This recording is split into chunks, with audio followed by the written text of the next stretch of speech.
Guys, it's Mama Rose and I'm back with a video. So ito na nga guys, sa wakas sinintay ko to, napakatagal dumating din yan guys dahil di kami magkita ng rider char.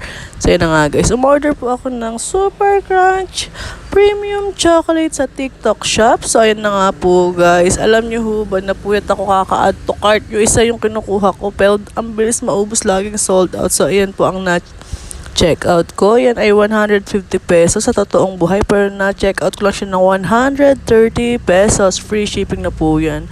So yun na nga guys. Tingnan nyo naman guys. Bakit ko siya binili ka-akit-akit nga pong tunay. At tatikman ko po kasi sa pamangkin ko yan ay nasarapan po ako.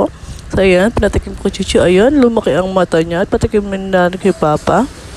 So ayun na nga guys, alam niyo na ho kung bakit ho kami tumataba at inagaw na nga hong tuluyan ng bata at mine daw po yan. So yun lang po, if you want to try, order na kayo sa TikTok at sa Shopee, meron din po. Thank you!